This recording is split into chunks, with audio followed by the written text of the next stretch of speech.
when the world's too dark of a place to be, and you need an escape from reality. Open up those pages, it's sci-fi or fantasy, whatever genre you please.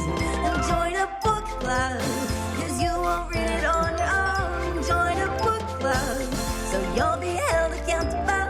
It's just a means to an end, but you're doing it with your friends, so join the book club by DLC. Hello, book clubbers! We're back. Thanks for sticking with us. Back from my spring break, as it were, or my children's spring break. I'm Jeff Cannata. I'm here with Lana Bachynski. Good morning, Lana. Good morning, and what a good morning it is. Seattle last night supposed to get like a tail of this giant tornado that ended up being further out over the Olympic Peninsula. Woke up, beautiful clouds, beautiful sun, and beautiful, beautiful new treasures in my home. Oh my goodness. We had a number of options for non-spoiler topics. We've gotten some great submissions from folks. Thank you. Continue sending those to dlcfeedback@gmail.com. We had topics lined up, and then we both got our books. Woo! We got our books. Could not even help myself. We was literally about to go record, and I went, "Oh my god, I forgot my prop," because I've been planning to show off this beautiful gift that I got from my husband, and it is so delightful to get something like that in the mail, having poured so much into this, but also I knew that they'd be beautiful. I know we looked at like a lot of the images and stuff on one of the shows where they were sort of like being released and being made. I am still even so pleasantly surprised at how incredible these things are. How are you feeling about yours? Utterly in love. I shot an unboxing video, which I may put up on the channel if folks are interested. My children make an appearance. These are the broken binding editions of the first three Malazan novels. We got Gardens of the Moon, we got Deadhouse Gates, we got Memories of Ice. A broken binding, their whole thing is these sort of premier prestige editions. And we talked about that. We talked, as you mentioned, Lana, we previewed the art as they were debuting it. Both of us ordered these a long time ago. For me, this was supposed to be a birthday present. Yeah. Last August. But they have just arrived, so it took a little longer. I did not realize they were going to have this sick black thing on the pages. I did not expect this. And I don't even think I registered this art as being printed on the spine. Unbelievable. And they go together and create one piece of art. Yes. It is so... I mean, never before have I been like, well, I'm so proud of these books, but I'm showing this side of the book. There's no way that I'm not showing this side of the book. I need a glass case bookshelf just for this. And it's just infused. It's art on the spine. It's art around the outside wrapping.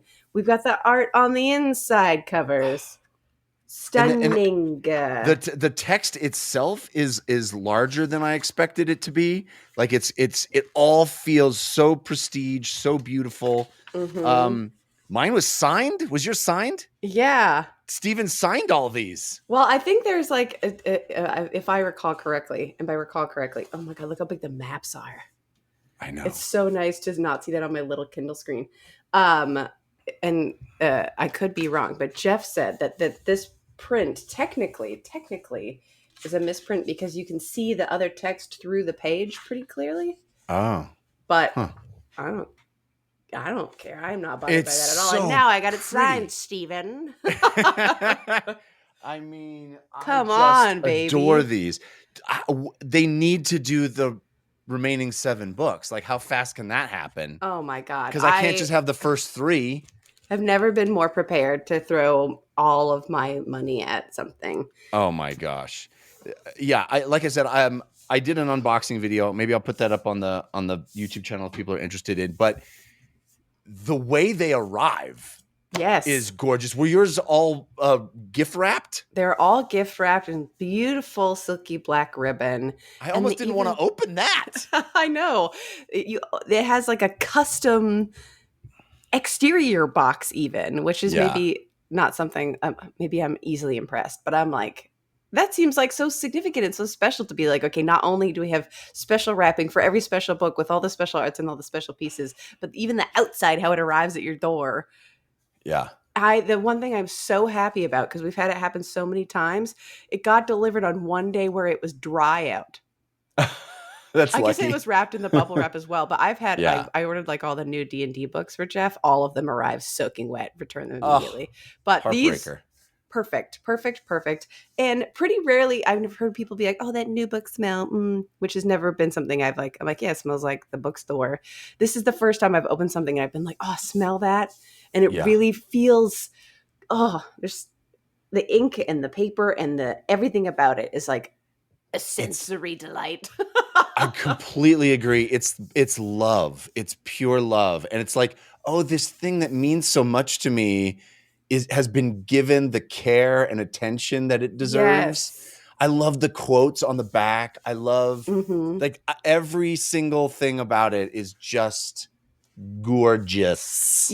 Yeah, you hear people say, "Oh, these are like going to be premiere copies of a book or something like that," and still, part of me is like, "Well, how nice can a book be?" Pretty freaking nice. Pretty freaking nice. Pretty friggin' nice. I mean, we're not sponsored by Broken Binding, but we're open to it. Broken Binding. Yeah. Yeah, but highest possible recommend. These are not cheap editions, obviously, but I would say worth every penny. Both of us were fortunate to get them as gifts, but I would, like I said, as soon as they announce the next 3 or whatever, however many they're doing next, I will be on the pre-order as soon as I want all 10.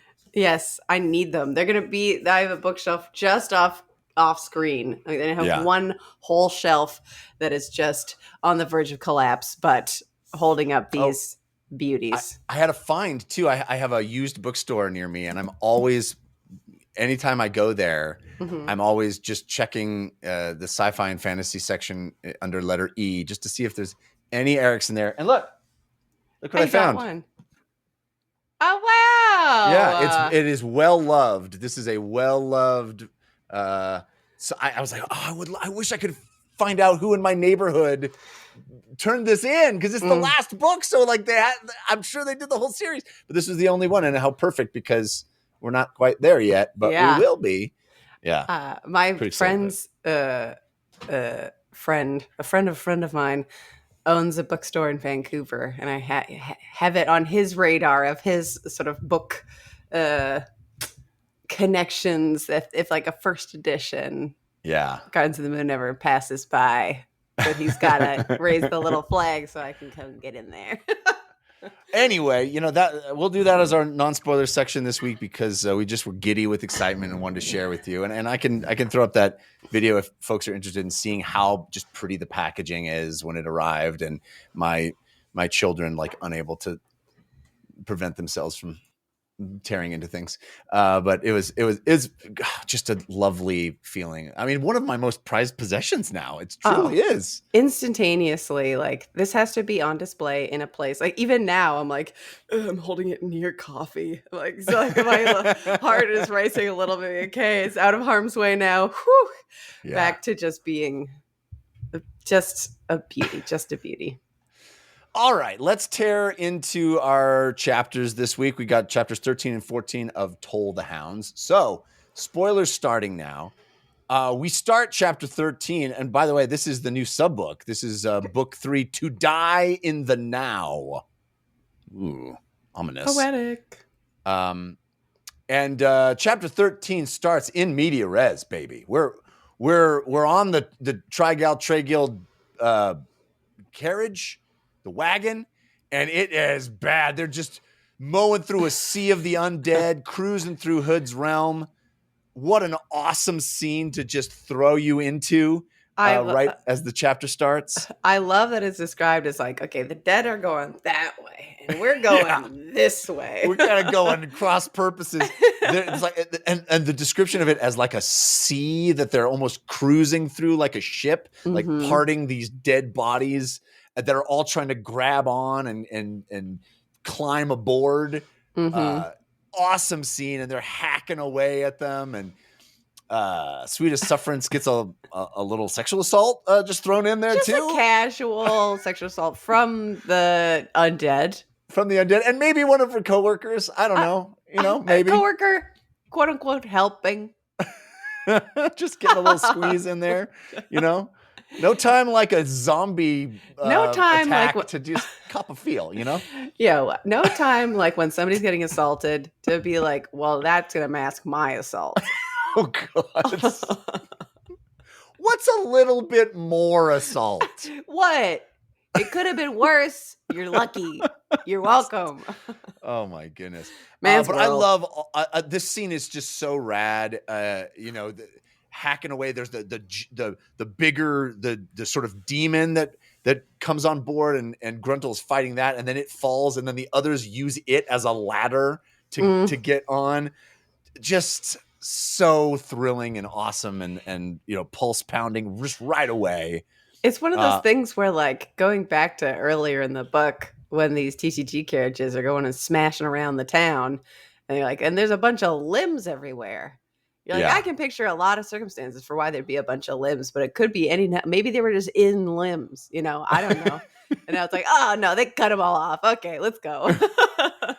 And I think back to you and I when we first encountered the TTG, and we're like, I don't know about these. And all the folks that have been read through the whole series are like, wait, just wait. You'll love them. You'll love them. I do. I love them. I love them so much. So the way this ends, by the way, is there's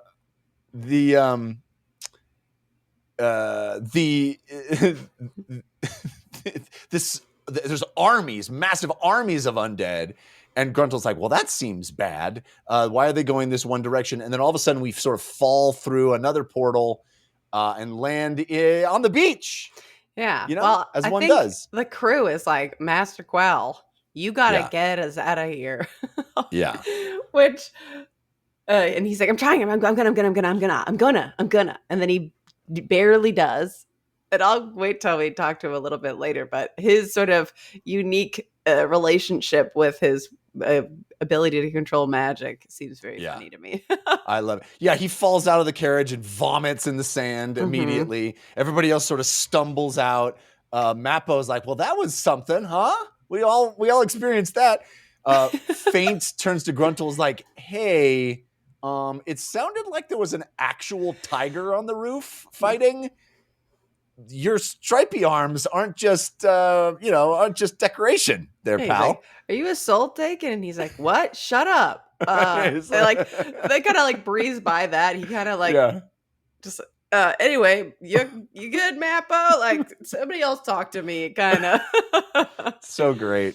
And on like a beautiful, like the cartoon picturesque tiny island, couple palm trees.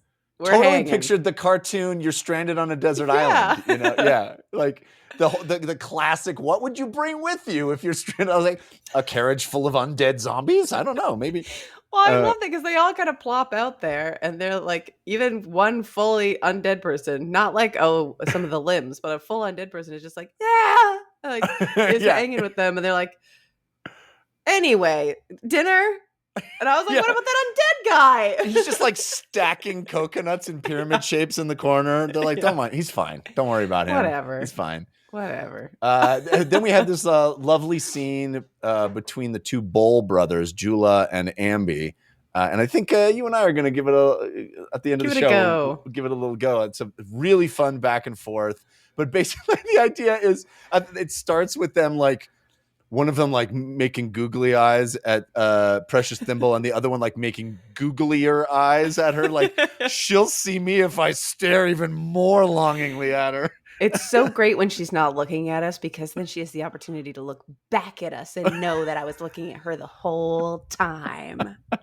Their little competition to win her love is just hilarious. Yeah. And it's very funny because in the scene where they're crashing through Hud's realm, one of them like fully just falls under the carriage, and Gruntle points out that he hasn't tied like the harness to like his waist or something that would make sense. He tied it to his ankle. Yeah. So he's like under the carriage and sort of back out and around and then up again with this His ankle brother tether. pulls him up like by the foot, and he's like, "Oh!" and he comes up like smiling, like these like nut jobs.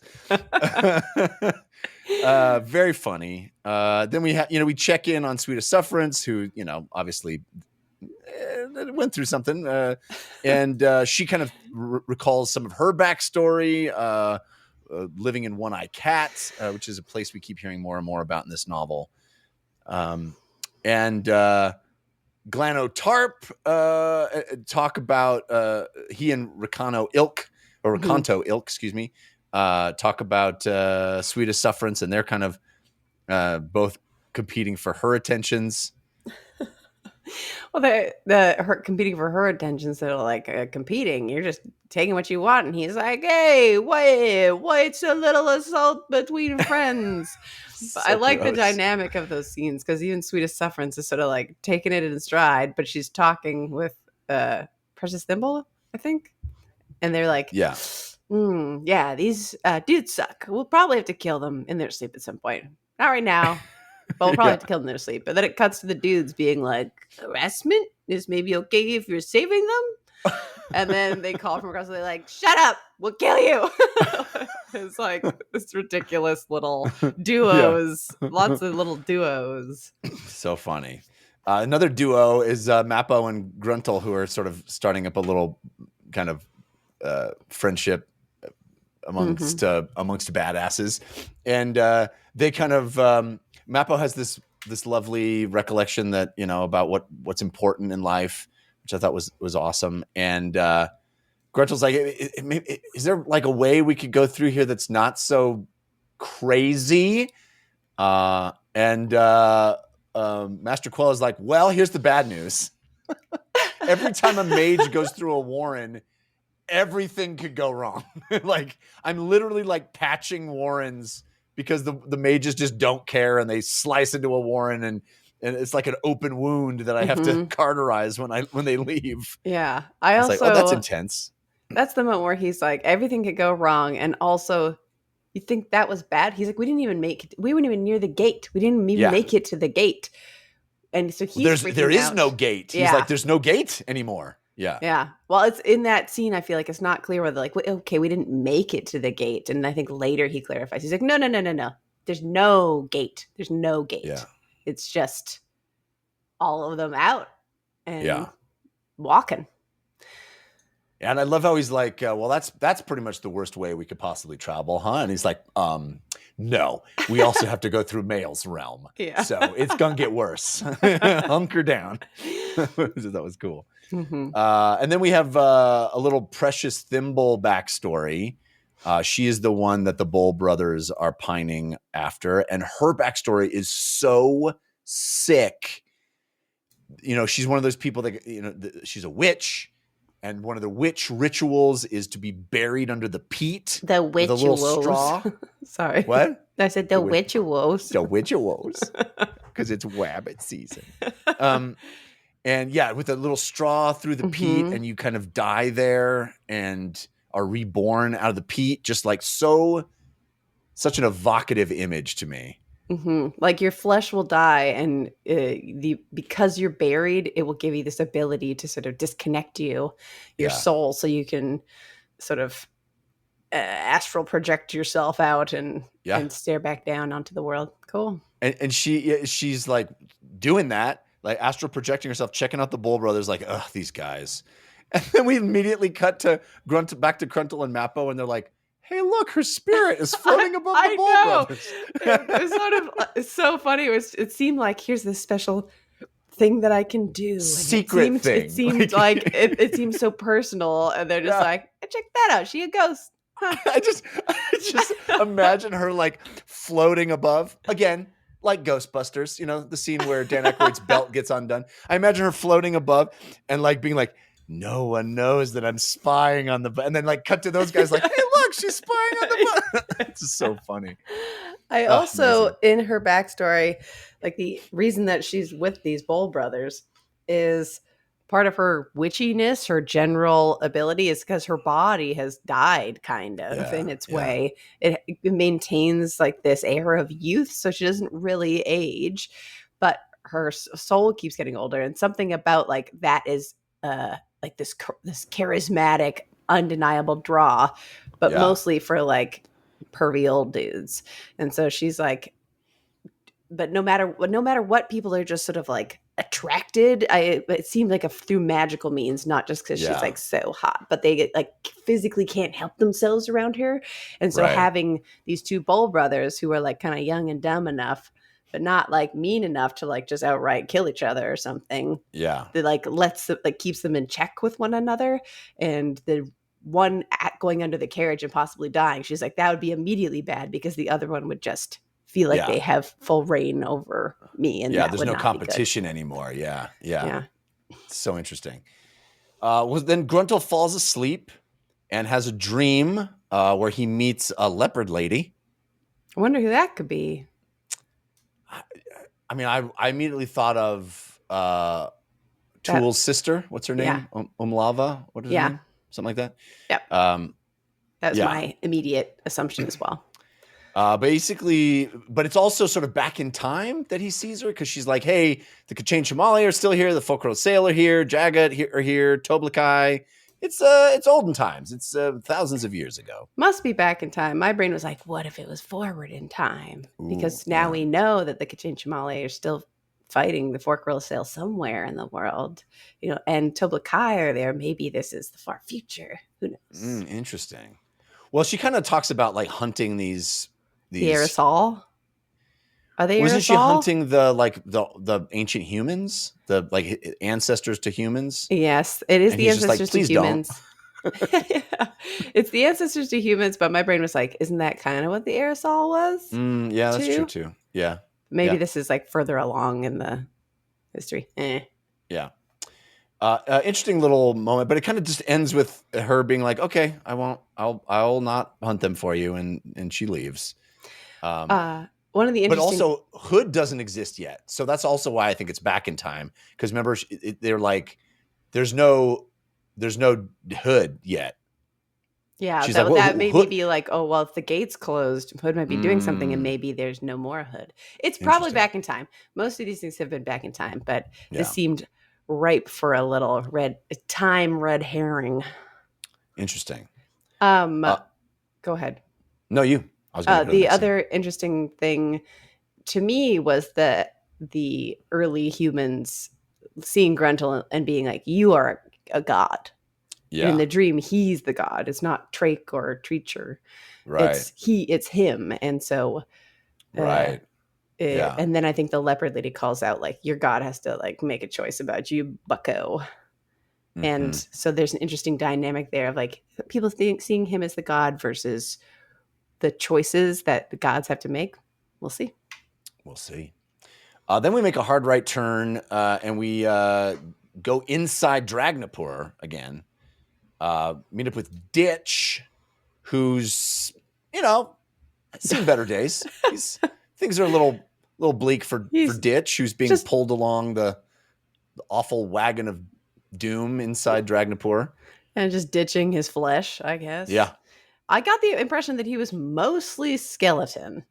But then later when he gets like plopped up in the thing, it's like, well, he must have enough meat on him to get tattooed. But who knows? Yeah. I didn't think he was like Talana Moss Skelly Bones, but more like it's been so bad in there that his skin's just falling off in parts, and so it's exposed. It's gross. Yeah. Well, it talks about specifically the ankle thing about it's like on his bone, rubbing his bone away, and he's like, "Oh, my ankle might finally snap off, and then I'll just be back here." Yeah. And then there's like dragon bones too that are just getting pulled along by and Animator Rake hasn't killed anything in way too long, so things are kind of getting It's like the upkeep of Dragnapur is faltering. Yeah. It's like you gotta kill some stuff. Keep the new intake of souls, I guess. Yeah. Anyway, we Ditch meets up with a new character, Kataspala. Well, first he doesn't necessarily meet up with him. He's picked up by Draconis. That's true. Yes. Draconis scoops him up and he's like, I was looking for you for so long. And he's like, bummer, dude. And like climbs up everybody's faces to the top of the gross death wagon and throws them on the top. And I love he's like, we're coming up. And they're like, there's no room. Leave us alone. But he like just climbs up the dead people's faces, sort of heaps them on top for the other guy. And he's like, well, good luck. And pieces out. Yes. I love the climbing up of the like body parts. And he's like, there's a lot of weird body parts. Was that a metal arm? That's interesting. What's that all about? So cool. But yes, all of that is how he meets this new Kataspala character, who's also, not particularly loving life right now, has burned his own eyes out because of what he saw Animander do to Andorist, his brother, and Andorist's wife, and his Nestia. Oh, I thought it was. Oh, yeah. No, you're right. And he's like, hey, man, you don't need to see. Hey, man, you don't need to see with your eyes, man. Like, use your third eye, man. He's like, check out these tattoos. Would a depressed person make this? It's like, look, if you look with your third eye, man, you can look from like high above and you can look down, man. And he does. And it's such a cool image there too, where he's like on the top of the wagon. It's just this layer of bodies, and he's like, "This is gonna be my canvas, man. I'm gonna use it." and he just tattoos all these bodies with a giant, tapestry image. Ditch. He's like, you can just get your soul out of your bod, lie there. I'll tattoo you. You fly up there, see what I'm drawing. And he's like, I'm not. I don't know. Like, that's a hard no. I'm not going to do that. Something tells me I don't want to see it, and something tells me I don't want to get tattooed by you. So, And he's like, you've got to. And he's like, well, I'm going to take a walk. And he goes, you'll be back, brother. Everybody loves my tattoo parlor. Yeah. All right, so and then we cut to another section below the wagon. Apsalara is still down there, still getting just moisture drippage, the drippings, as we like to call it, from that sack of bodies. Just hot enough to steam off of her skin.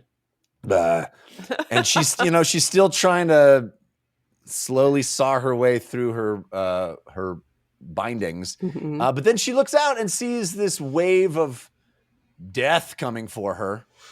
And it's like, you know what? It's not gonna happen in time. That's a bummer. Yeah. The storm that I guess they've been pulling the wagon to try to avoid, it's getting closer and closer and closer. My understanding is this is the storm of chaos. Right? Chaos being this force that is going to consume order wherever it may be, even in Dragnapur. Bad things. All right.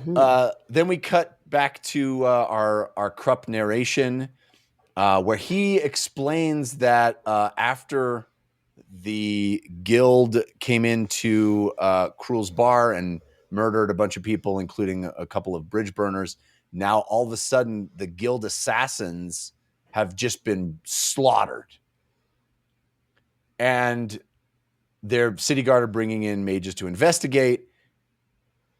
I thought, wow, the bridge burners are badass, and they immediately got retribution. But I don't think that's what we're supposed to. Later on, I don't think that's what we're supposed to draw from that. My understanding is that because in Krupp's narration, he's like, and nobody seemed to notice that Cruel's bar randomly closed, super cleaner than it's ever been. So my understanding, it wasn't that they got retribution. It was that there was a lot of assassins that died in that fight. They sent a lot out. They wiped the floor with them. They lost a couple of their critical members in Mallet and Blue Pearl. But then at the end, they were like, we're not having this in our bar. And so they dragged them out into the street. And so when everybody woke up the next morning, they're like, all the assassins God, this is crazy. Some slaughter has happened out here. but they just dragged them all out of the bar, cleaned the bar up, and shuttered the doors. I see.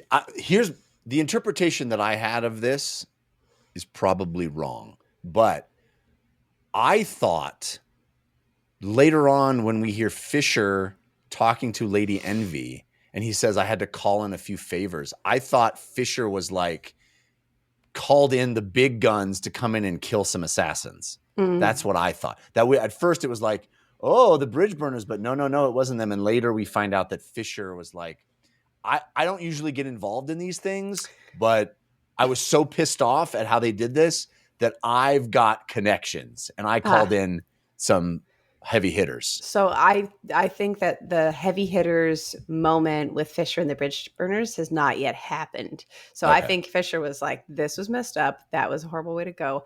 I called in some big guns. He goes back to the bar later and he's going to connect with them and whatever other connections he has to get retribution. Because that's the meeting he has, right, with Lady Envy, is sitting down and asking her, like, come and murder people for me, right? That's my take. No, you don't think so? Maybe. Okay. All right. Anyway, so because Fisher kind of pieces out quickly. Fisher was like there. Yeah, but we come in at the end of his meeting. Yeah. That's what I thought. Is like he's like, okay, cool, we're gonna do this. Awesome. All right, I'll leave. And then she's like, next meeting, and it's goofballs. Yeah, we'll get to that. All right, so Krupp checks in on a few people. Authority and Gaz are still having a very dysfunctional marriage. We even have a POV of an ox, which is a first in the series. I thought that was a pretty fun thing. The ox is like, man, weird. I just want to stand here and eat, and just they keep throwing bodies in the back of my wagon. He's like, if I didn't have to do this job, life would be so good. I like that was his perspective. It's like, if it weren't for like how much my back hurts from carrying the wagon of these corpses, eating, sleeping, running, what a life. I gotta admit, Agreed. Pretty strong case for a good life. All right, then we have just a delightful Iskerl Pust scene where he's like going with Sordico Qualm, the High Priest of Shadow, to meet with Lady Envy, but on the way he like bumps into this big dude just walking down the street and is like punches him right in the crotch, just goes straight for the crotch, just like, you can't mess with me. Boom, right in your biscuits. Well, I just love that they're like walking, and he's basically all eyes for this high priestess, being like, and she is all eyes for me, my love. And she's like, stop talking to me, rat. You know, so great. And then he's like just him. bumping into people in the streets, and like some big dude in the street being like, hey, I said watch where you're going, and he's like, well, blam, and just punches him in the balls, and he goes on. I love. He doesn't just punch him; he like grabs him and yanks and twists. It's just like awful, just awful. But yeah, I mean, all of the continuing joy of Pust saying the quiet part loud, you know, his inner monologue, and just being completely unaware that people can hear his thoughts, you know. Gift that keeps on giving. Oh, it's so fun. Just everyone else being completely over him, just like, I don't want to be with this guy. I don't like, and they go into Lady Envy's room, and she's like, why are you hanging out with this jackass? And she's like, oh, you mean the Magus of Shadow? And she's like, he's what? At Walmart. What? She's like, no way. It's like, how? Yeah, that guy is my boss. It's like, oh, that's the worst. So good. Something seems very obvious in retrospect, and maybe I'm gonna even eat my words of being like, oh, obviously, but this is Lady Verada or whatever, right? What? Who? What? Who Lady Envy hanging. She got two Segula who suddenly don't wear masks anymore, and you're like wondering why they're all jovial. It's because they're enchanted by Lady Envy hanging with her dudes, right? Dude, I did not make that connection at all. That's interesting. They didn't call it out, but she's they the had lady enough... that's going to be on the council and all that stuff. Yes. All right. Well, I'm into it. That's my assumption. I'm like, two Segula who are randomly not wearing masks and seeming like, sort of like wacky weirdo little dudes seems like the kind of two Segula who would be chilling with a lady who's like, babies. Interesting. I'm into it. I think that's a brilliant guess. I did not make that connection at all. Interesting. I wonder if that will be the case. All right, then we head over to our buddy Crocus / Cutter, who's just kind of sitting by himself, trying to have a meal in this fancy restaurant. The waitress is not having it. Not having it with your peasant whole look vibe with everything about you. Yeah. Over. I've been to restaurants in LA like this, you know? That's why I had to leave the city, man. I couldn't catch a break. Yes, but he's sort of thinking back to his chance meeting with Chalice, and where she was just like, it's that moment, you know, that moment that as soon as you give up hoping that moment will happen, then that moment happens. You know, it's exactly. I love this dynamic. You know, 6 books later, where he's like pining for this girl. She's not into him. He finally just like forgets all about her. And then there she is. She's like, I'm ready. I made the wrong choice. And he's like, now? I'm a whole different person. Now, do I even want to do this anymore? And now she's kind of weirdly desperate and she's all changed. And it's like, while reading it, it was like, this is the 20-year high school reunion or 10-year high school reunion where, you know, you show up and that person you pined away for all math class is there, but they're older. You're older. You don't feel the same way again, but like you want to remember that. those things. Yeah. I think it's so interesting as well because the whole scene is like, the second you stop thinking about it, that here it is. And like, well, then obviously you're going to finally break down and be like, okay, Chalice, let's go. Yeah. And I mean, obviously you are. She's like, I know this random safe house, gatehouse thing that has a bed in it, and we could just go talk there. We'll just talk. Let's talk. Just talk. My husband loves when I talk to anybody. We ain't talking. We ain't talking. I will be there tonight. But to me, I'm like, well, then that's when Absalar's going to come back. If that's like this, the tee up for it is like the second you stop thinking about it, that's when it happens. You're like, and even in this moment, he's like, Chalice, I'm not like really into her, but like, could I just definitely be into her still? And he's like, that's probably why Absalar left me, is because I'm so predictable or like such a, I don't actually care. Do I even care? Like his whole thing. I don't have my own personality. I just remake myself for the girl. Yes. Which is one of my polls is like, I've definitely been that in my younger days. That's who I was. It was like, I'll just be whatever you want me to be. Yeah. Just tell me what to be. I'll be it. Yeah. And meanwhile, the waitress is like, I brought you freaking breakfast. Eat it. Eat it. I didn't even want to bring it. Can't believe you ordered honey and fruit and not a beer. She's like, I had a beer. Oh, beer in the morning? She's like, yes, I need it to get through my day because I deal with people like you. People who want so great. Breakfast. So I didn't even want you in here, but now that you are, you better eat that food. I just love picturing Crocus sitting in a bar where there's like, it's in the morning and there's still already like rabble and people like pushing each other, like jostling around so much that him just like quietly sitting there being like, excuse me, is actually the nuisance. Yeah. He's like, what's good here? She's like, I don't know. I don't eat here. This place sucks. He's like, oh, all right. Well, what should I get? She's like, I don't care. Don't get anything. It's just so great. The whole thing. She's like, just, okay, you pick for me. She's like, I hate you so much. Then we pop over to Solara and Duiker, who have returned back to Cruel's bar and seen just the utter horror that happened there. And Solara feels bad that she even distracted Duiker, like she was trying to make him feel better and give him some companionship. And in a weird way, he wishes he was there so that he could have been murdered by the assassins. And she has this lovely, another one of my polls, this lovely rumination on sadness and its necessity. And then Fisher, our bard, is back and he's like, hey guys, I'm pissed. I'm pulling in some favors, as we talked about already. Yeah. And they're like, did you kill all those guys? We were like doing the math. It seems like you did a lot of killings. Yeah. And he's like, enough of that. Anyway, I'm here now. Yeah.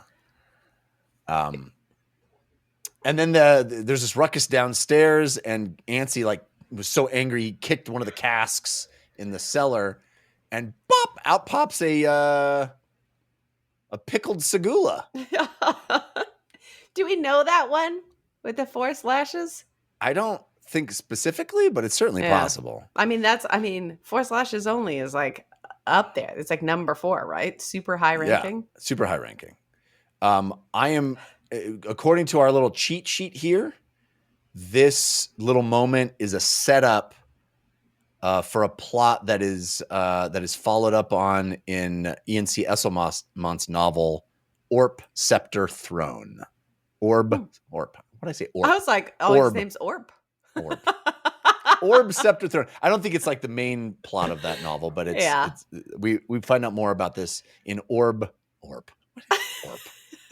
Hilarious. I can't read, evidently. It's weird to be on a book show when I can't read English. E.N.C. Esselmont's Scepter. Orb. Orp? Orp, Scepter. Thrope. Anyway. Okay, so then we're back to narrator Krupp, who tells us about Stani and Murillo, still kind of, sad. It's interesting how Erikson keeps his distance from that pairing, at least for now. Yes. And we're only ever checking in on them when Krupp is kind of describing them from his bird's eye view of Darujhistan. But their relationship is definitely progressing. Yeah. And so whatever happens later, I'm not going to be like, whoa, wait. Right. They holding hands? But I think it seems like they've gotten physical. Well, I thought they had from the first. Yeah. Yeah. But like my interpretation of what he's describing here is that they're literally like in bed together and she's having a hard time and he doesn't know how to help. Like all he knows how to do is like seduce a lady, and now he's done that and it didn't make her feel better. And so she's like having a hard time, And meanwhile, all their students are like hitting each other in the head. Like, no teachers are here. What do we do? Hitting each other in the head, being like, I'm getting an A. Yeah. I'm doing this perfectly. Torvald like falls asleep at his little tiny desk in his little tiny office. And Harlow has been whipped 10 times for sneaking into the mines and meeting up with his little Skelly Bones friend. And Bainisk, his boss, is like, why you do this? Why you do this? I liked this little moment. Yeah, me too. It felt the leading way that Bainisk is like, why were you doing that? And we saw you had those bones. You can't be touching those bones. They're cursed. And it's sort of like leading the witness such that it gives him an out. Yeah. Where I don't think, like, Bainisk obviously doesn't believe him, but then he's able to be like, oh, yeah, it's because they were cursed. I just wanted to... Yeah. What are you saying? Put them back. That's what I was doing, Yeah. And even that, like, edge of disbelief is just sort of like this, you're a kid, but I'm taking you under my wing in a certain way that I don't want to see this, and I don't want to get this either, but, like, chill out, little buddy. Yeah. It's like an interesting dynamic. And I just thought it's such a well-written scene that felt like I think it's interesting to me that when I read scenes like that, being the kid is the most resonant part of me. I have I talk about it a lot. Like, even though I'm, far from a child, this idea of like, getting in trouble is still like, my least favorite feeling. Oh, I really don't want to be in trouble. I'm doing all my work. I don't want to get in trouble. Yeah. And so a kid be like in this moment where they like have this tension of like, you were in trouble. Now what? It's like, so I feel like it says so much about me that that's still the resonant part to me, is the being the little kid. Yeah. You're right, though. There's a certain sort of care that Bainisk is sort of uncharacteristic of people in that situation. He's like, I got a lashing too, a single lashing because of what you did, but I'm still gonna kind of, you're 6. It's not, you're not. I can't be too mad, I guess. But then we see the Skelly Bones, Devad, who has reintegrated his new legs, magic legs, Lieutenant Dan, and he is like, I lied.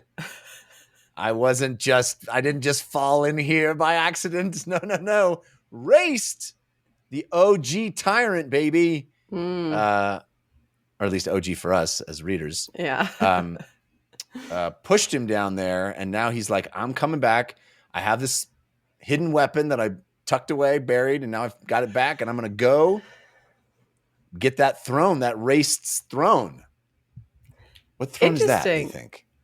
Lots of thrones in these books. Ice throne? I mean, we saw the ice throne earlier in this book. Yes, last book, where they were like, oh, there's a guy on there. It looks frozen. Anyway, they kind of just like walked by it that one time. And so that I imagine it's Omtos Ferak throne. Yeah. The thing that's interesting is like, he seemed like a good dude, but something about that interaction being like, raised old buddy. Like, ooh, is you a villain? You have like the same shape idea sword as the other Talanamas, but yours is iron, which I feel like it decays, it rusts. There's like a sinisterness to this. And even him being like, oh, I was crippled and now I'm not crippled anymore. I'm like, oh, that kind of language is only looped in with the baddies. And it makes me I was like, scared. Did the little Harlow just unleash a terror into the world? We shall see. We shall see. The tyrant of the tyrant. Yeah. All right, that's how chapter 13 ends.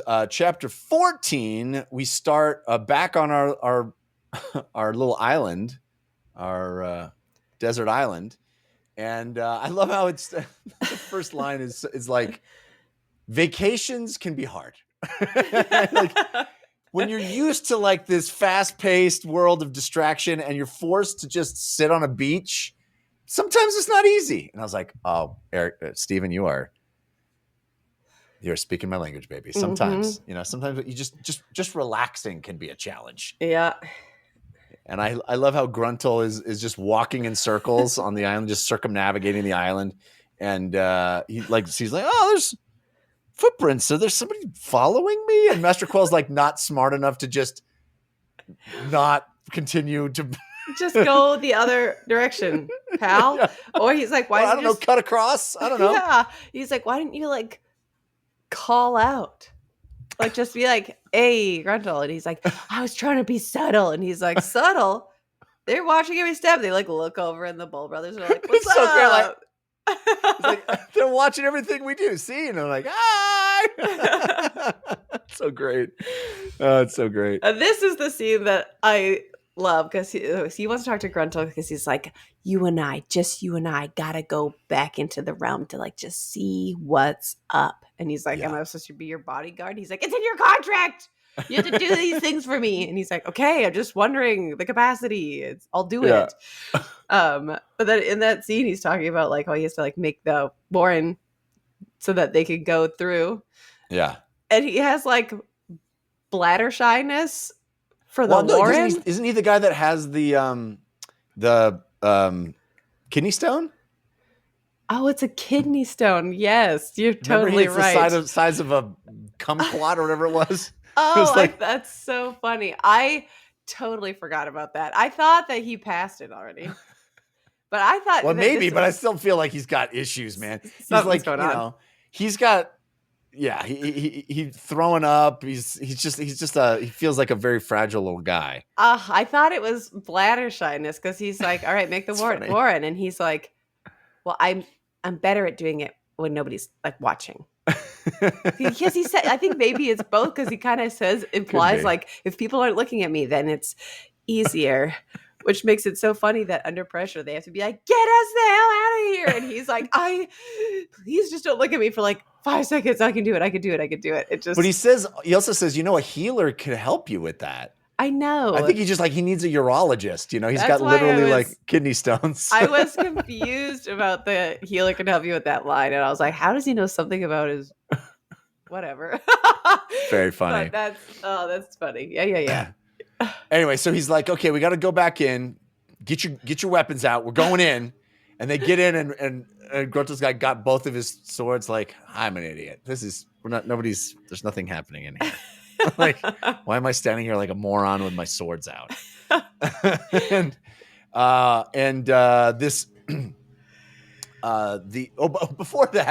Before that zombie that's been, that came with them to the beach. They're like, hey, do you want to? Maybe you should come with us. And he's like, I'm going to stay here. Things are pretty great here. I like it. I'm going to go back in there. Yeah. Well, I eventually maybe would, but right now I wasn't told to, so I'm here. They're like, what? He's like, yeah. They're like, we don't have to go in. We can just like ask this guy first what's going on in there. They're like, what's going on in there? Is Hood like, I'm asking everybody? Like, no, he never has done that. And they're like, right. And they're like, until now. And he's like, so he is doing that. They're like, I don't know. He just said come. He told everybody to come. And so we all came. And he's like, what did he tell you? He said, told me to go. So I went. And so he's like, simple commands. He's like, dogs and sharks. People like the simplest understand that. So it makes sense that we would too.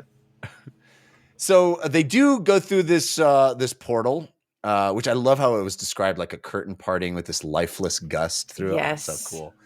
And up rides an undead horse, upon which is an undead Segula. A lot of Segulas lately. A sassy Segula. Sassy undead Segula. And he's like, you don't belong here.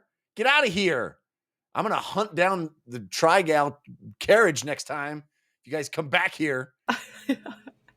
I love that he's like making all these threats.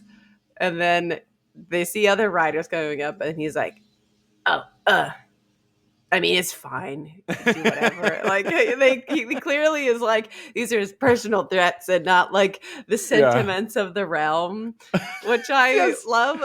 My feelings do not necessarily represent Hood or Hood's associates. Yeah. And so who should walk up? But you know how you always think about, people always say like, oh yeah, Jimi Hendrix is in heaven with, George Harrison, and they're like having the greatest band, Yeah. Well, that's kind of what's happening in Hood's realm.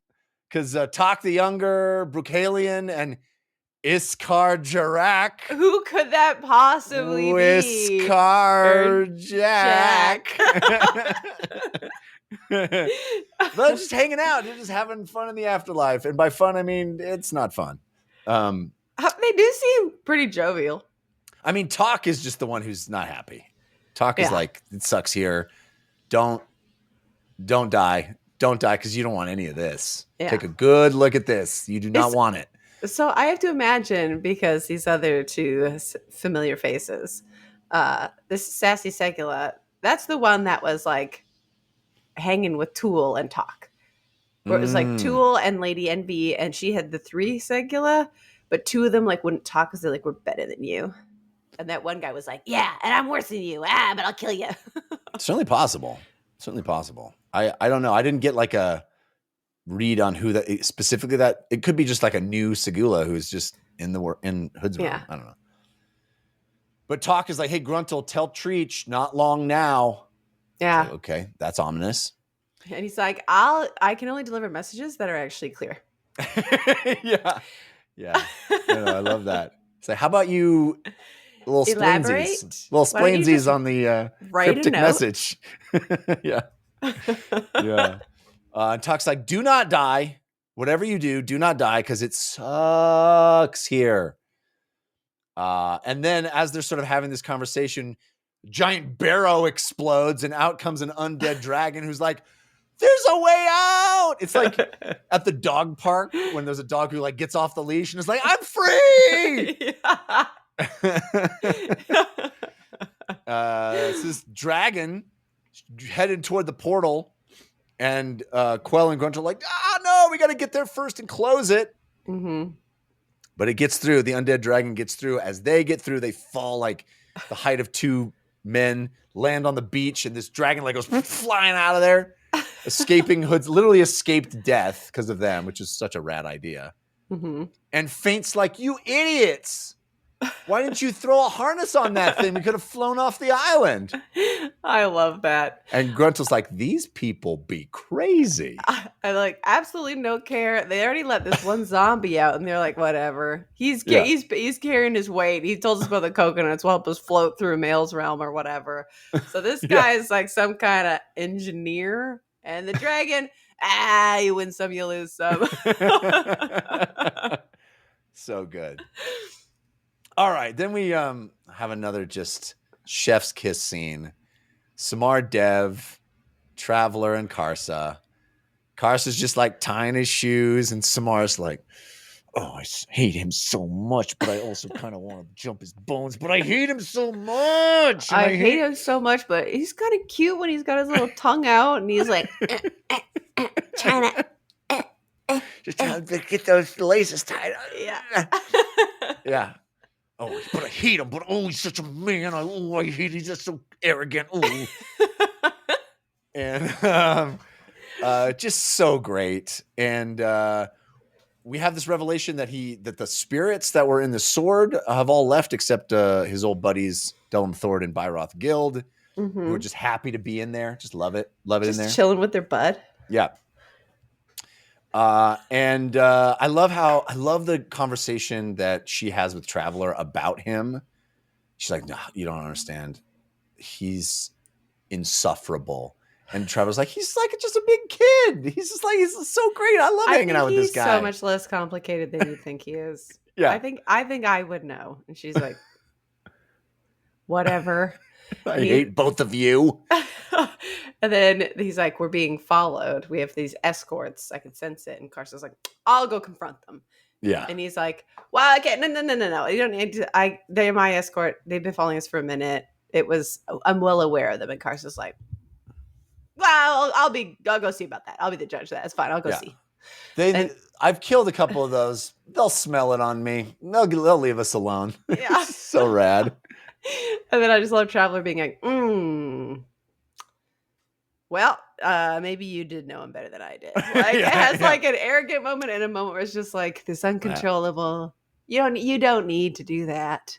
You can just not do that. He's like, bro, remember how we're bros? Bro, these are my dogs. They're just chill. Let them be. He's like, I'm going. He's like, all right. So he's not my bro. Like the bro, like we didn't have this bro thing going on anymore.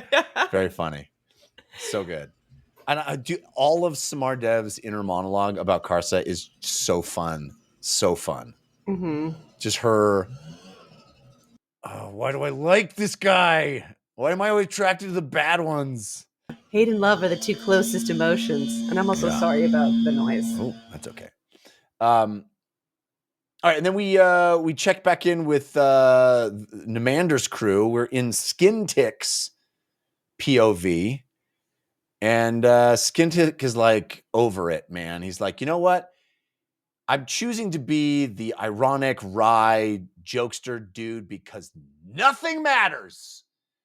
Nothing matters anymore. This is all crap. There's no such thing as loyalty or honor. It's garbage. Well, he also talks about himself as being dead. Yeah. It's like, because I've lost touch with all of these other kind of senses. I've sort of been burned on everything else. Yeah. I'm dead. I'm dead inside. I'm a dead person walking. And so what else is there? I guess I just have to make light of everything because everything else is futile. Yeah. And also Clip is a jerk, and Nemander's probably going to kill himself when he realizes what he did. And he'll throw himself out a window like he threw, what's her name? Fade. Yeah, Fade. And just kind of, real cynical at this point.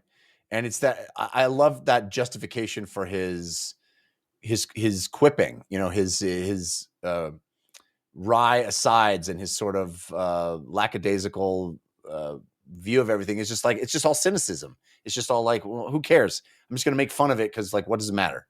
I love that.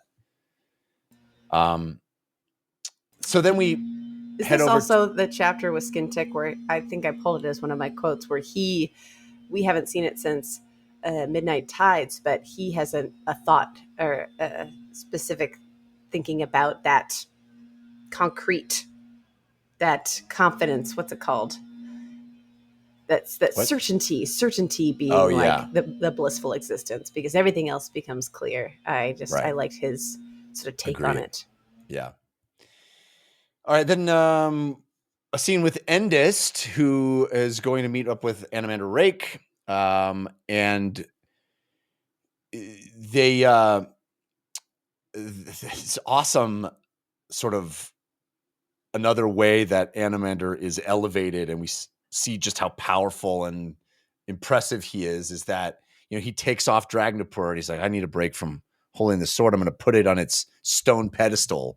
He's got like this obelisk that is indented with the exact, it reminds me of when I was a kid, way before your time, Lana, but when I was a kid, I had He-Man figures, and they had the Castle Grayskull had a place where the plastic was indented in the perfect shape of He-Man's sword, which you could combine with Skeletor's sword. They were two halves of the same sword, and you put them in Castle Grayskull. Way before my time. When I was a kid, there was no indented plastic. Yeah, no, it was all digital by the time you were.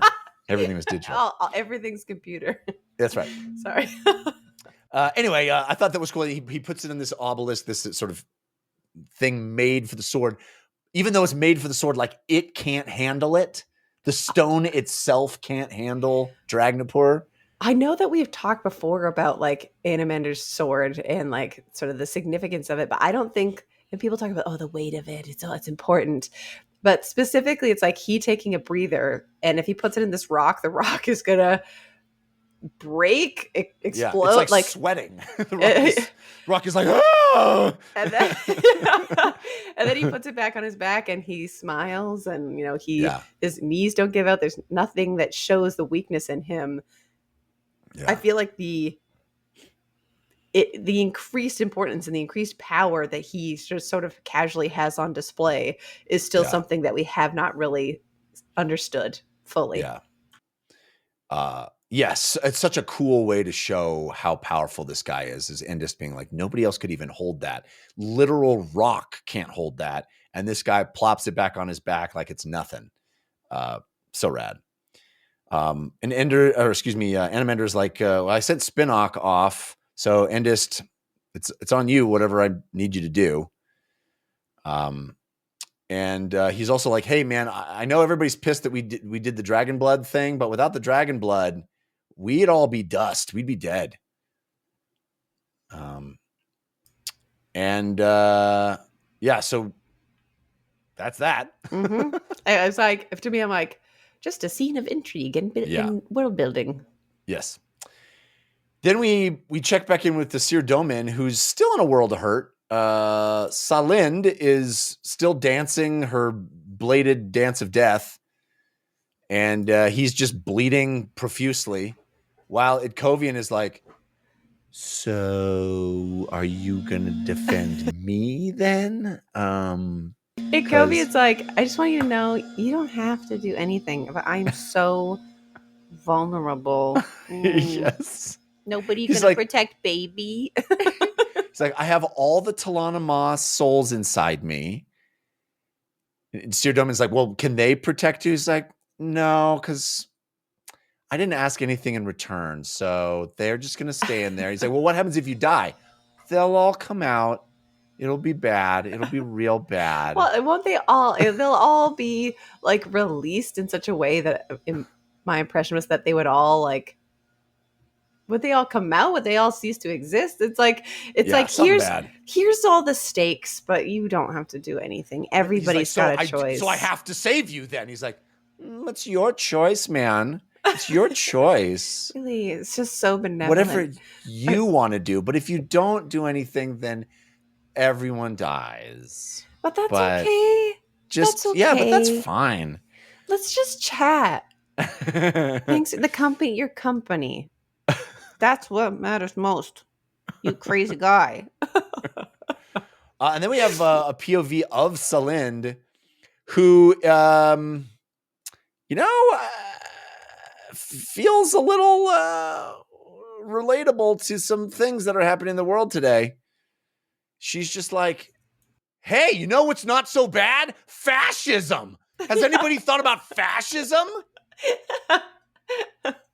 What if we're just like totally certain about, oh, dude, if you take the Kellic or I don't know, watch Fox News.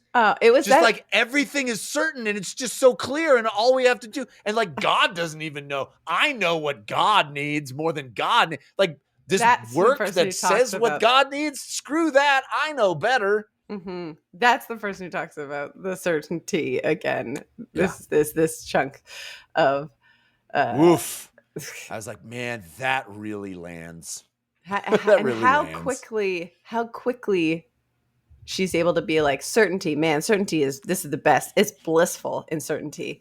Everything is so clear because I'm just certain about it. Yeah. So it must be true. It must be right. Now the things that I just feel certain about, I'm fully empowered to do them. And what? Truth doesn't matter. Yeah. Truth doesn't matter in the face of certainty. Yes. It's like, who cares? And also, all we got to do is give everybody this Kellic stuff, show them the certainty, like reinforce what they already want to believe. In Propaganda. The face of so many truths, all you have to do is provide so many lies. It doesn't matter. Yeah. That is the section I pulled. Yeah. It's good. It's good. So then we're back to Karsa, who is just cantering up to the Hounds of Shadow on Havoc, just like, sup, Hounds, you know me, I know you, let's do this. Yeah, my horse, because it's got blood on its mouth. It's a hunting horse. What an awesome, obviously horses are not carnivorous. Yeah. Right? But I love that this horse will eat your face. I love Havoc just being like, in my brain, I'm like, a horse. And then every once in a while, it's like, yeah, but it's like the predator horse. Yeah, predator horse. But who should be standing there next to the Hounds? It's me! Shadow Throne and Cotillion, who are just like, yeah. I love this meeting where they're like, you, no magic works on you. Interesting. What's up with you? And he's like, I don't know. I'm going to kill everybody. Civilization sucks. And they're like, if everybody turns like you, then there's going to be no magic in the world. It's all going to be bean counters and clerks, which is such a great notion. I love this. Mm-hmm. And Carson's like, I'm going to murder all those bean counters and clerks. And I love that him being like, yeah, I also want to kill all of those people. Yeah. Shadow Throne's like, see, like the debate that's happening off screen before we get there of like, they know about Karsa. They're trying to size him up. Does he fit right in whatever grand schemes that they're scheming about?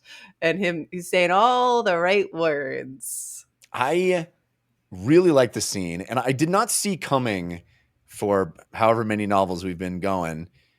I did not see coming the like,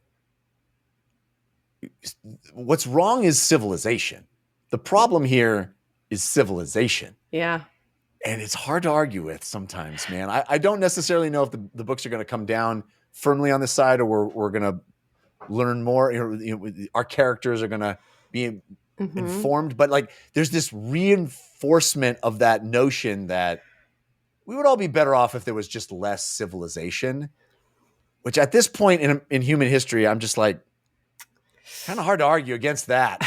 Yeah. I particularly like Shadow Throne's take on it and being like, there will be civilization, the path forward that leads to a place that is without magic, which like just as like a completely contextless way of sort of framing the world. It's like the more that we're honing in on these little details, this little garbage in between the things that matter in life, of being out on a deserted island and looking up at the stars and just enjoying the time, enjoying going off and having a hunt and coming back to your pals at the like all of those things is the magic of life.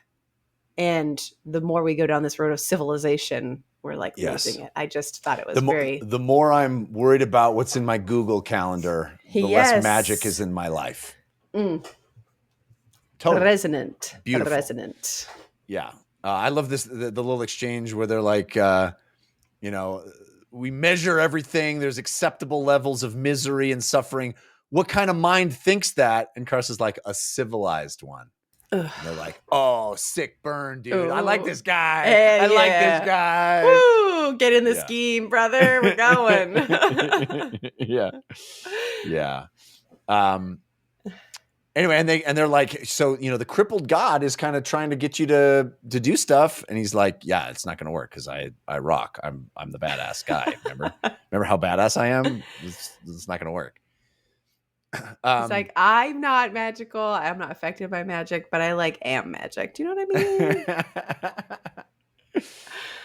All right. So then the last scene of the chapter, we pop back over to Gruntle and Mappo, and they're like, man, what's that crazy storm coming? And why is everybody getting super excited and prepping the thing? And they're like, oh, and even the zombie is like attaching himself to the wheel of the like, oh, we're leaving the beautiful island because there's a giant flood coming, a tidal wave.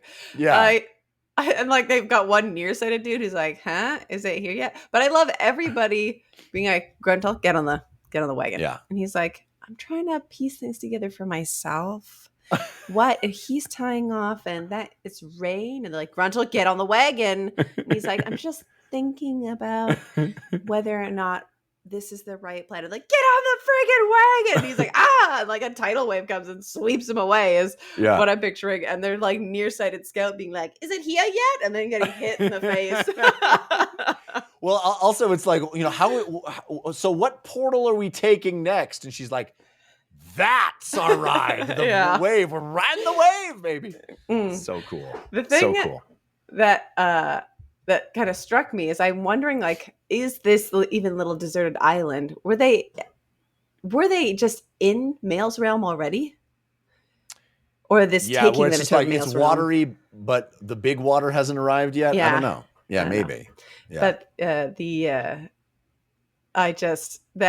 the nearsighted guy looking for the giant wave just gave me big Blinken energy from Robin Hood Men in Tights, I want to say, is it?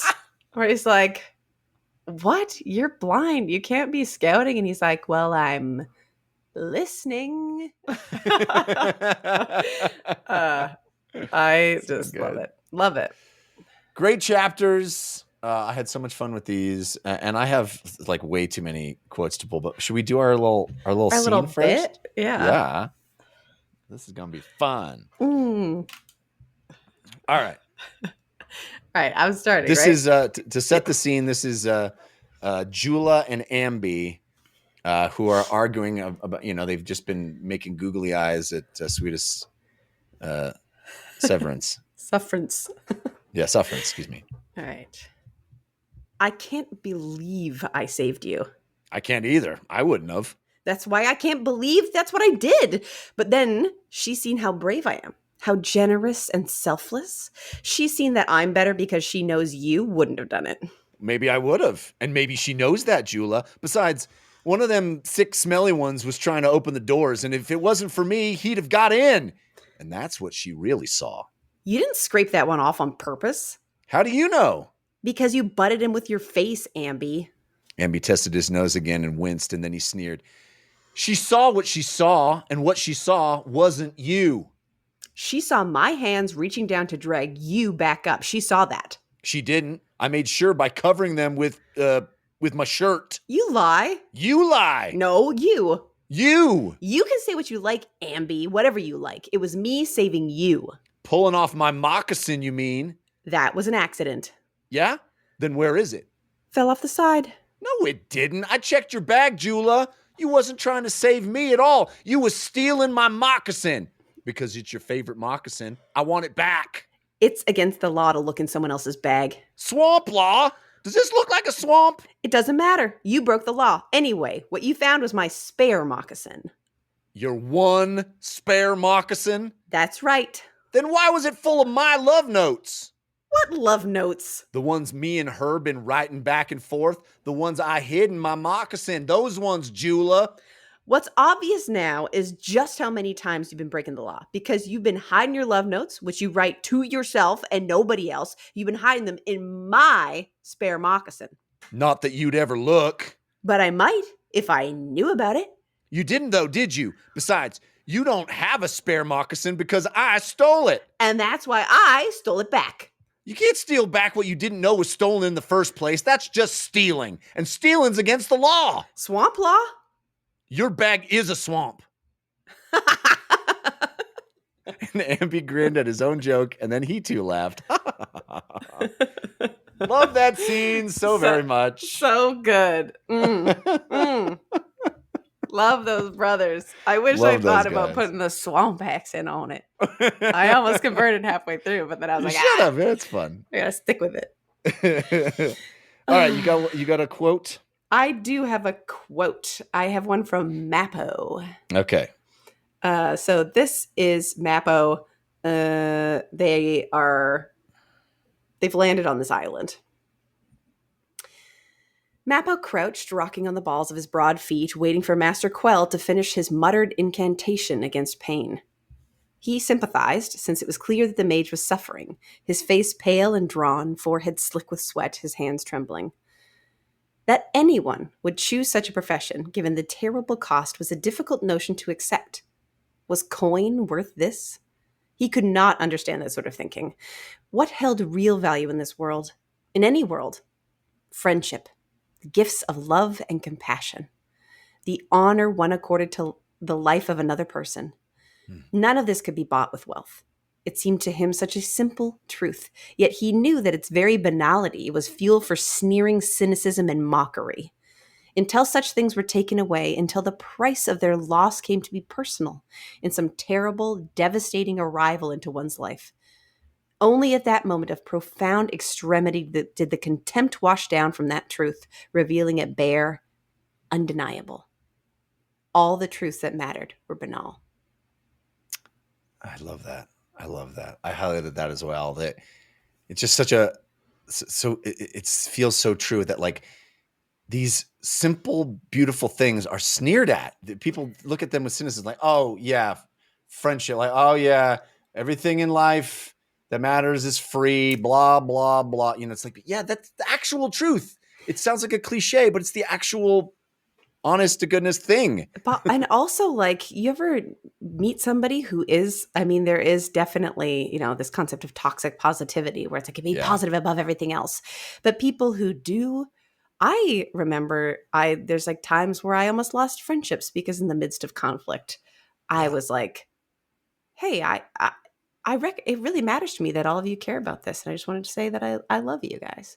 Yeah. And the fact that I would look at something and find a positive piece was like looked down upon. It was like another reason to be angry about things. And just that finding somebody who's just finding joy in things, people are like, what an idiot. And I loved that quote so much. I do too. So much. This leads really right into my next quote, which is, I think, a corollary to that, which is sort of the opposite argument in a lot of ways. This comes from Solara. It's kind of long, but I think it's worth reading all of it.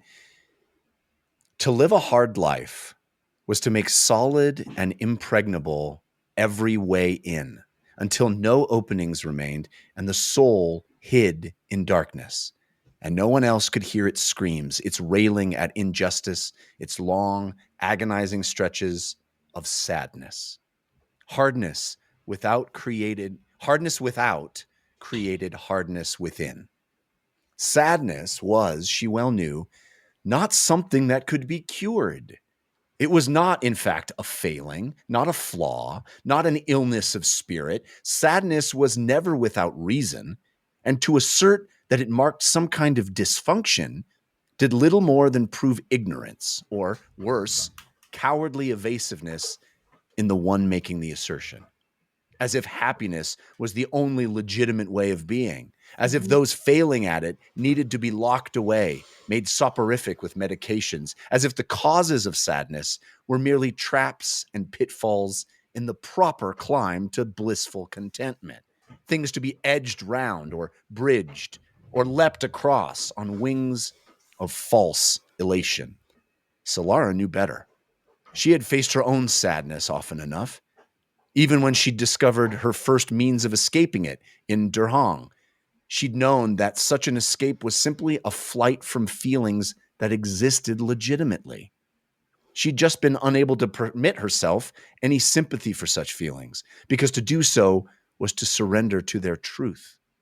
Sadness belonged, as rightful as joy, love, grief, and fear, all conditions of being. Too often, people mistook the sadness in others for self-pity, and in so doing, revealed their own hardness of spirit and more than a little malice. I think that is such a great pairing with your thing about cynicism in the face of positivity, because it's like, this is something that I've encountered often enough in my life, where I tend to be a person that believes in the only thing we can control is our attitude, right? And I'm not always successful at it, but I try. And I've I dated someone long ago with clinical depression, and I had a hard time understanding, like, why don't you just try to feel better? And there is, it's just it's born of my own ignorance and inexperience at that point. But like, this so beautifully encapsulates that. Like, sadness isn't a malady to be cured. It isn't a thing to be avoided. It's just as legitimate and so beautifully expressed in that sequence. I just thought that was exquisite. And I do think it is such a beautiful pairing, because if, like, talking about one thing at the complete exclusion of the other implies that one thing is better, that one way is better of being. And Erikson's ability to sort of capture both ends of this and sort of paint a picture of, it's basically like, it's okay to exist. Yeah. It's okay to exist. Wherever you're sitting right now, you're not worse. You're just being. And I love that. I'm so glad that you had that quote pulled as a pairing to this. I think it goes to what is clearly the thesis of this work, which is compassion. Yeah. Yeah. My next quote is this skin tick part. So I miss attributed skin tick with the quote about the, why can't I think of that word? Confidence. But his is it's about competence, which I really like. The things that died in him on that day would be deemed virtues by most. Duty had revealed its lie, shattering the sanctity of loyalty and honor. They'd fought for nothing. They could have retreated, holed up at the decrepit temple entrance, and simply waited for the arrival of the humans. First the assassins, and then the one named Traveler and his followers. Traveler who murdered everyone foolish enough to step into his path. Those whose arrival made Andarist's death and the deaths of his friends meaningless. How Skintick hated that man. Competence was no gift when it arrived too late. He no longer believed in honesty either. To be told the truth was to feel the shackles snap shut on one's ankle. Truth was delivered with the expectation that it would force a single course of action. After all, how could one honorably turn away? Truth was used as a weapon, and all one could do in defense against such an assault was to throw up a wall of lies. Lies of acceptance, capitulation. Lies to oneself, too, that things mattered, that ideas had currency and symbols deserved the servitude of courageous fools, and that it all had meaning.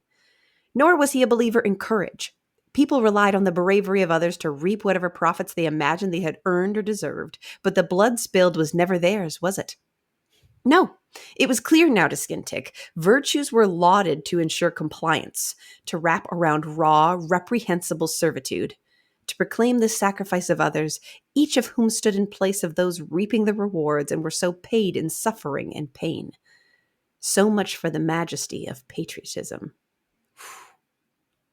Yeah, I highlighted that as well. It is so pertinent, so resonant for today. Yeah. Such as the majesty of the magic of patriotism. Majesty, I guess it is. Majesty of patriotism being absolutely reaped by people being people in power who absolutely never have to be negligent. Asked. Yeah. They never will sacrifice, but they'll certainly ask you to. Yeah, they'll ask you to while they talk about it in a Signal chat. Yeah. Brutal. I love this little quote. As a father, I see this, and it resonated with me.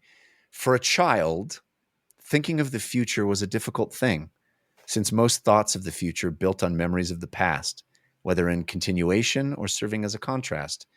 And a child held few memories of his or her past. The world was truncated forward and back. Measure it from his toes to the top of his head. Tousle the mop of hair in passing. And when nothing else is possible, hope for the best.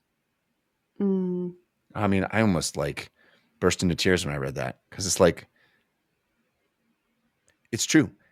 I try to tell my kids, to impart the wisdom of my years on them, all the things that I've learned, and they have no context with which to process that, just as I didn't as a young kid, and I had to learn it myself in the maturization process, right? That's what getting older is. And you think, oh, but I can communicate it to them because I was there and I knew what that felt like to be them. Just as my parents did. They knew what it felt like and they tried to communicate it to me, but you're just incapable as a child, because exactly what he's talking about. Your life is truncated. So what can you do? Tousle the hair and hope for the best. Just beautiful. Beautiful. I so distinctly remember feeling like I knew better. Yeah. Because I know myself. At the very least, I know myself. But even myself is such a small slice at the time. The number of times I've gone back and been like, I should have just listened to my dad. Oh, yeah. My dad used to tell me, there's no way you're going to understand this. You won't understand until you're older. And the number of times I say that to my own kids, it's like you just don't. You have no capacity to understand it. Yeah. All right, I have one last one. I also have one last one, but they might be the same. So you do it. Go ahead. No. All right. I'll do mine quick. Yeah. You can have the last word. I just love this because this is also me. Maybe Absalar saw all too well, saw right into me, to the soul that was less than it should have been, to the will that was weak. I do not stand before a woman, do I? No, I fall into her arms. I change shape to fit each one, to make things snug, as if matching their dreams is the only path I know into their hearts. Maybe she was right to walk away. Ooh. I love it. Yeah. I love it. We're ending it there. Oh, come on. You had one more. Yeah, but that one's sweet and interesting. And mine is another sad one about the world. You can do it. We got time. It's too late. All right. The book is off. All right. Thank you, folks, for watching. Thanks for bearing with us during our little hiatus. But we will be back next week with 2 more chapters. Keep those topics coming. dlcfeedback@gmail.com. We love your comments. And don't forget to dance.